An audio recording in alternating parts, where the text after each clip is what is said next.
toughest war you ever face will be domestic. It's elementary, it's been this way for centuries. Cold War was raised against our seed. Take off them blinders, you will see. That it ain't about them gas prices, it's all about who whip the nicest. All about them deals on bundles, hair on fleek, don't make a mother. Face beating red bottoms, dead beats we hear about them. Fitted up from head to toe, but never at their children's door. Wonder why they dying by the dozens, but it's simple, yo. Just listen. It's time we stop ignoring facts. It's time we take our family back. Fix the root and then attack. Stop making moves without a plan. Control emotions, then we stand. Calling on my kingdom men to come together. Take this land. We gotta fight, our future depends. Get the head back in order, cause that's where it begins. Invest your all into your garden, water the roots to the end. Nurture the family tree and let the fruit feed all men. Just listen. This life gets tough, said you got. Welcome to another episode of A Mile in My Shoes, where we ask the question, how can we say we know someone if we've never heard their story? Tonight, we have a very, very, very special guest, Triple T in the building, coming to share with us her story, how she got started, and what she has going on right now. Miss Tanya, welcome to A Mile in My Shoes. How you doing tonight? Hey, Humble. Hey, everybody. It is a pleasure. Always a pleasure to be around Humble Joe. Positive energy. Look, it's a long history we have, and like I said, you was the beginning of my start when it comes to poetry and sharing my gifts to the world. But tonight is about you. Tell us a little bit about what you have going on. We're gonna save that for the end. But tell us a little bit about what tonight is and what we're going to be talking about. Tonight we're going to talk about the beginnings of my playwriting, but I do have a production that's coming up soon, and this prompted this interview with Humble. He's been doing such a great job with this, so we talked about it, and I think this is a good way to get it out there. We have a new play coming out, original stage play, called Deceptions, Decisions, and Lies, and I have a couple of my cast members here with me. Who do we have with us tonight with you from the cast? We have Ebony Kennedy, and we have Miss Kizzy. How are y'all doing tonight? How y'all doing tonight? We're doing great. I'm doing great. Are y'all excited about the play? So excited. Very excited. Look, is this your first time being in the play, or have y'all did any acting before this? I have acted before, but this is my first play. So let me ask y'all a question. How is it working with Miss Tanya as a director? Oh, we love it. We love it. Now she gonna make sure we get it right. Now let's put that out there. So we're gonna run it back. But no, I really love it. I enjoy it. And her creativity is amazing, and it's a beautiful way that we get to act it out. So it's great. Yes. And I'm new to the cast, and she's a wonderful lady. I want you to welcome me in with open arms, and I love being around her. She's very good. So, Miss Tanya, let's start from the beginning. Where did the inspiration? Where did all this writing start? How did we begin this? Long time ago in my childhood, I always was able to see things or have visions and dreams, and music is something that really prompted it on when I realized that I could actually play some instruments and by ear and actually sing. And I was very young, probably about 7, 8, 9, somewhere between 7 to 9 years old. But when I would hear music, my house was we were always surrounded by music. My mom and dad would play music all the time in the house. And I would just see stories. When I would hear songs, I would see stories. A long time ago, songs used to tell stories. Some of them still do today. And, but, some of them don't. But a lot of it was storytelling back then. So when they would tell their stories through song, I would visually see the stories. So throughout time, as I got older, I began, I played in the band in school and stuff. So I played music, and I also had a show band at 15 years old. And the music was just everywhere, and I was just seeing this stuff. So somewhere in my late teens to early 20s, I did a production called The Life and Times of Mickey McLeod. Right. And yes, and that was in Houston. So once I did that, I just always wanted to write. But life got a little bit busy, so I couldn't write, but I kept doing my music and I kept singing professionally. So as time rolled on and I had a little break in life, I was able to like start back to writing. Now, one thing we discussed, and I don't want to keep them out of practice and rehearsal too long. One thing we discussed about is the spiritual aspect, and we're gonna get into that deeper. But tell them a little bit about the spiritual aspect of your writing and how that has a lot to do with your plays. Well, I think that early on in life, and you and I may not have discussed this part, but early on in life, I've always had vivid dreams and visions and things of end times and things like that, even as young as I could remember as 4 and 5 years old, of the end of the world and all kind of stuff. I could just see things. And throughout that time, I could see things and know things were coming before they would come. So it was like a gift of vision. At one point in my life, I got into the church. I was in church, in and out of church all through my life. But as time rolled on and on and on again, and I got a little bit older, I was deeply rooted into the church. And being deeply rooted in the church, I began to like really want to write about things to help people or circumstances to be able to show people about diversity and stuff. So most of my plays have been inspired by the spirit. It's very deep. The meanings behind your plays are very, very deep. Yes. I'm gonna let the girls get back, but I want to ask y'all before y'all go, if you could tell anybody why should they come see this play, I want each of y'all to answer that. Kizzy, we starting with you. Why should they come see this play? Well, you should come see the play. It's very funny, like, and it's also awareness about sex trafficking. And yeah, but you should come and see the play because you don't have anything to do, and you should come see us, and we're gonna be funny. So go ahead. And I would definitely say you should definitely come out and see the show because the way Miss Tanya writes her plays is amazing, and you're never gonna know what's gonna happen next. And that you know, you go to a movie and you can guess everything that's about to happen. This is not the case. So that's why we want you to come out. It's gonna be an enjoyable experience. Trust me. We won't let you down. I thank y'all, ladies. I'm gonna let y'all get to rehearsal, and we're gonna continue with Miss Tanya. And I look forward to seeing y'all on that night because I'm coming. Definitely will be in the building to watch the play. I'm bringing the wife with me. Thank y'all for being on the Mile in My Shoes, and I'm gonna let y'all get to rehearsal now. Thank you. Thanks, ladies. See you in just a little bit. So, Miss Tanya, let's get back to this.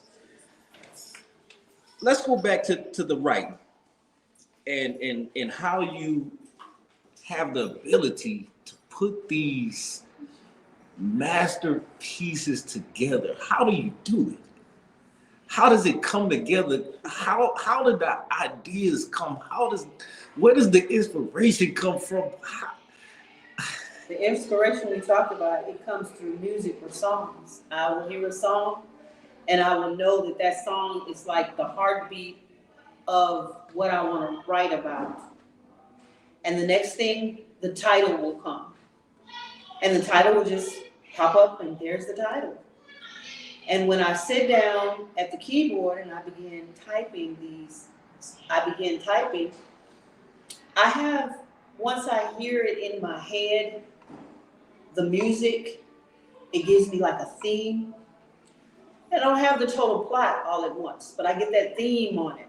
And so once the theme comes there, I begin to get ready to write and I put that title on paper. And once I put that title on paper and I rest my hands on a keyboard, then I begin to just type and it just flows. It's so hard to explain this, but it just flows. The writing just flows. It flows with a conversation. Someone will say this and then someone will say that. And then all of a sudden, all of the characters start popping up all around me, lots of little characters. And now over the years, it's been many characters will come as I'm typing.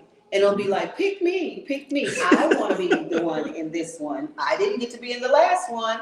They're turning flips on the floors and all in my head and saying they want to be the ones as I'm typing. So all of a sudden, as the keys keep rolling and I keep typing, they start flipping into the script. Some of them are left out this time, so we just wait till the next time and then we pick one of them. But that's how it is. And the characters will all have names and they give me their names as I'm typing. Now this sounds really weird, but just imagine the stenographer in court. The stenographer is steady typing everything that's going on in the court, but she's actually hearing it from what's surrounding her in the court, from the judge, the jury, the lawyers in the court, and she's typing every little thing. Well, I hear all these things and all these conversations in my head, and I'm typing them as I hear them. So once I get to a resting point where things rest, I go back and look at it and start to clean it up, and I look at it and it's like, wow, did I write that? So it's now, weird. We're going to get back to the plays, but now, since you're in that vein, I want to pick your brain. How is it living in the world, having the mind of a writer? Like being as though you see everything for what it is. You see past the veil. How do you maintain? This is me in my geek self asking. How do you maintain in the world when you actually see everything for what it is? How do you keep yourself balanced with the mind that you have? Because I understand that mind. And let me get some clarification on that. When you say when you see everything the way it is, what are you telling me? Basically, just seeing past the veil, past the way they try to make it seem, and the images that's put in front of us, and trying to get us to go down certain paths. And how do you maintain in the world having the mind that can see all of these things that's going on?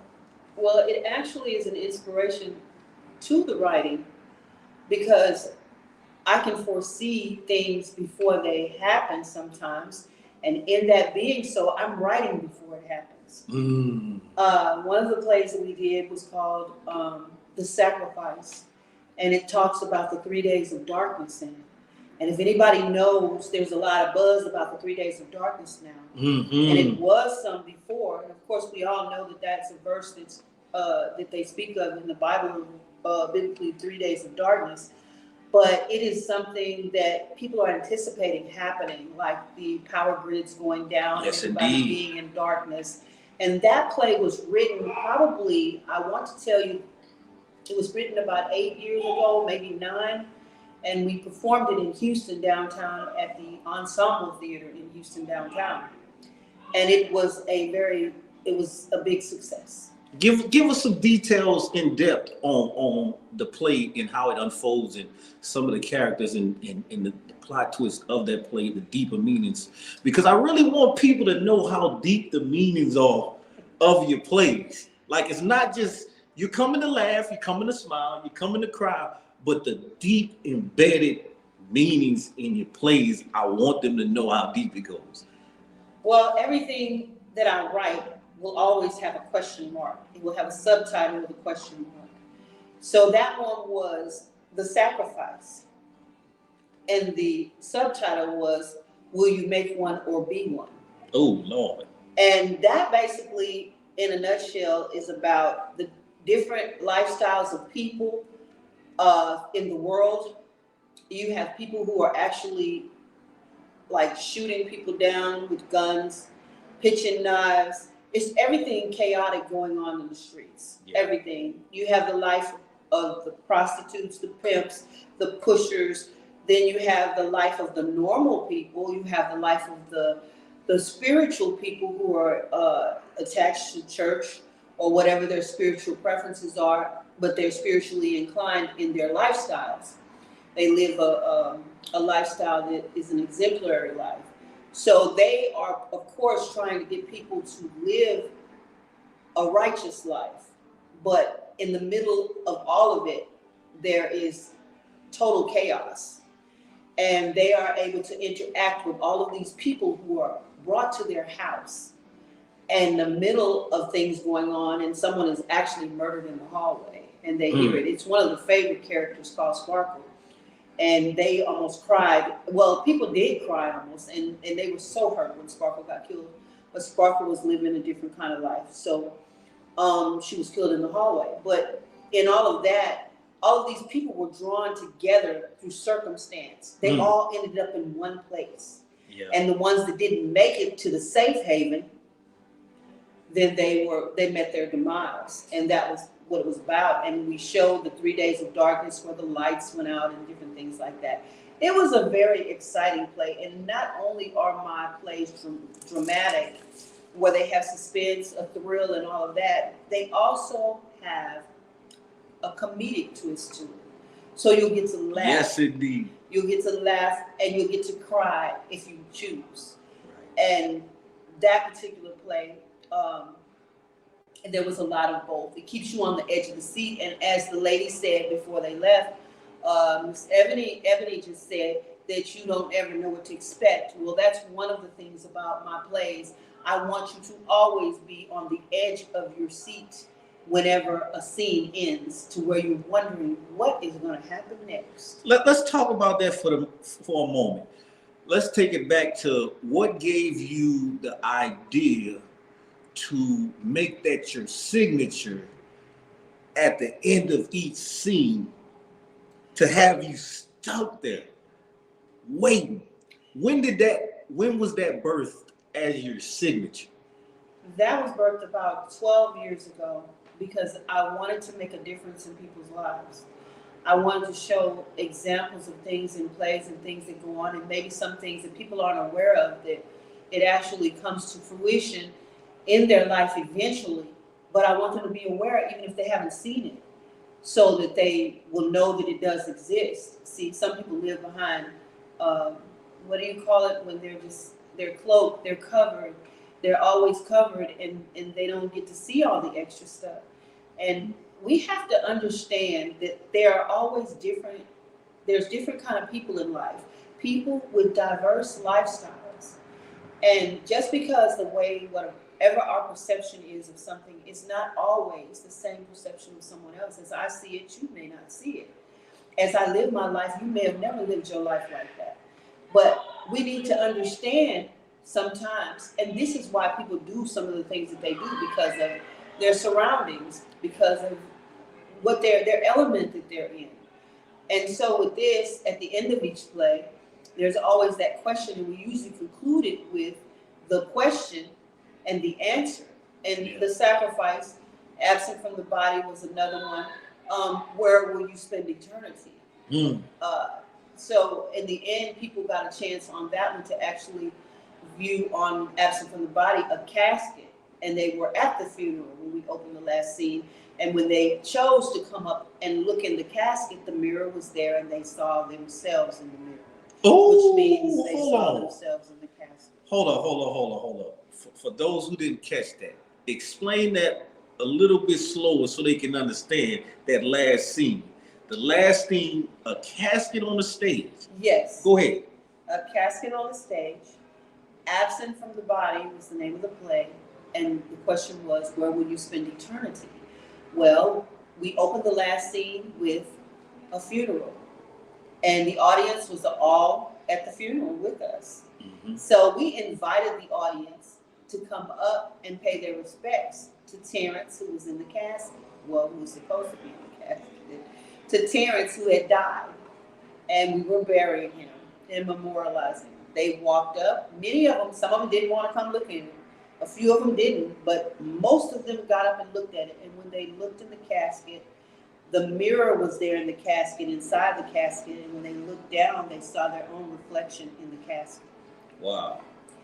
So that's kind of chilling. It was. To even think about it now, that's chilling. And I've had past cast members who now are no longer with us. We had a couple of them who passed away. One of the young ladies who played in that play, Absent from the Body, Miss Naja Nova, was a tremendous actress. Oh my gosh, she had the people in tears for her scenes. And she's not with us anymore, but she was a wonderful asset to that play.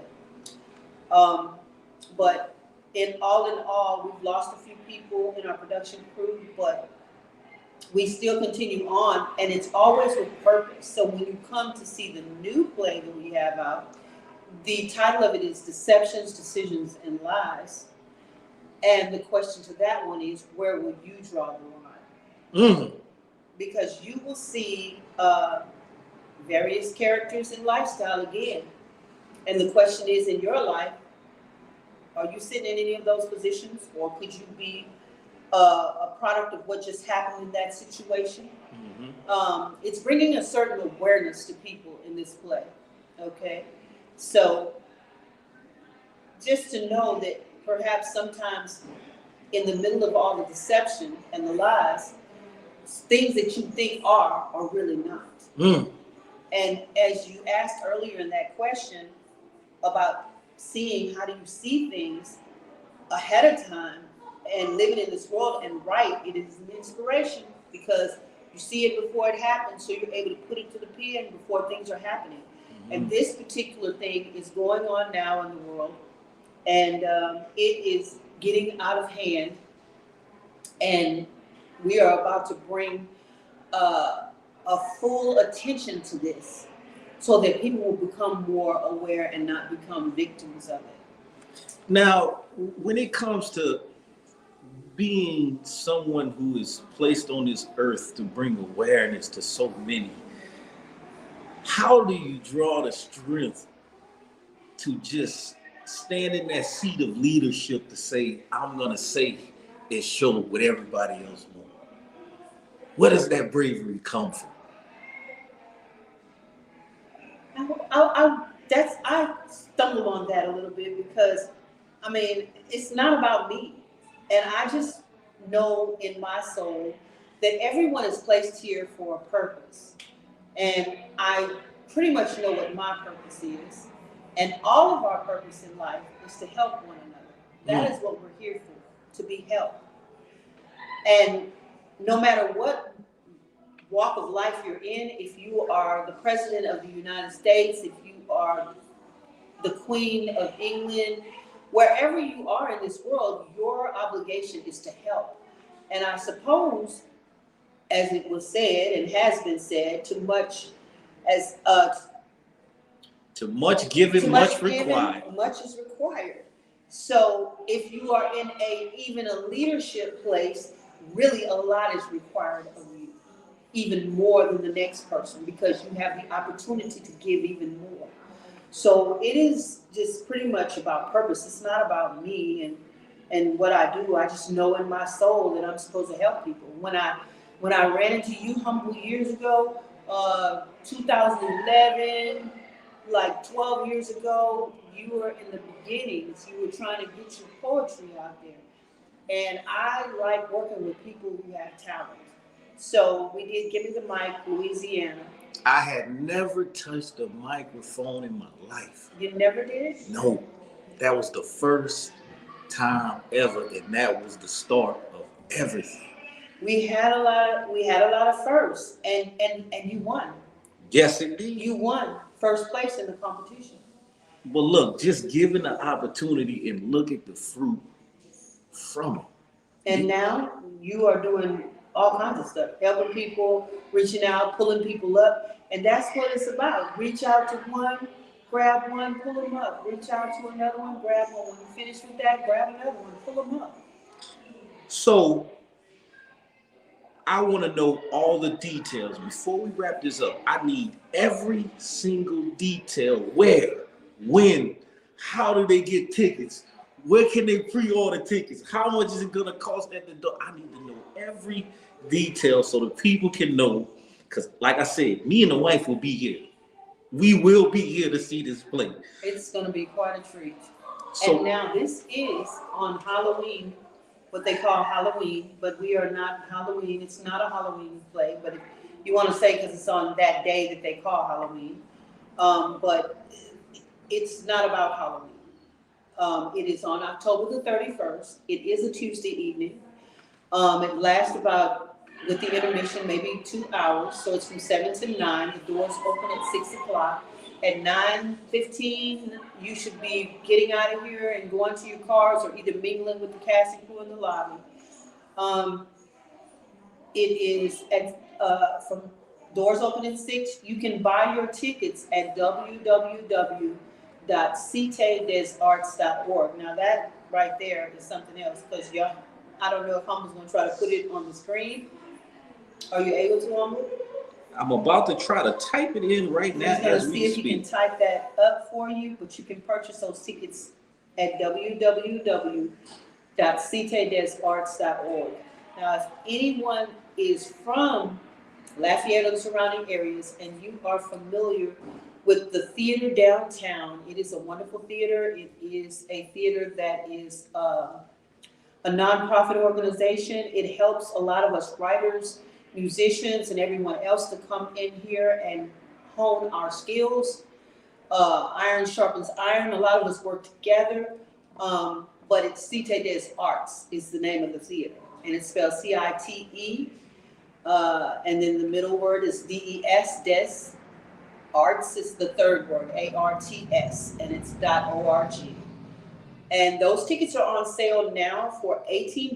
They're on an early bird special sale for $18 until the 30th of the month, the end of the month. And I believe they go to $22.50 after that, and $25 at the door. So right now is a good time to get in on those. The address is 109, that's 109 Vine Street, V-I-N-E, 109 Vine Street, Lafayette, Louisiana. And as I said, those tickets are on early bird sale right now for $18. And you get more than a show.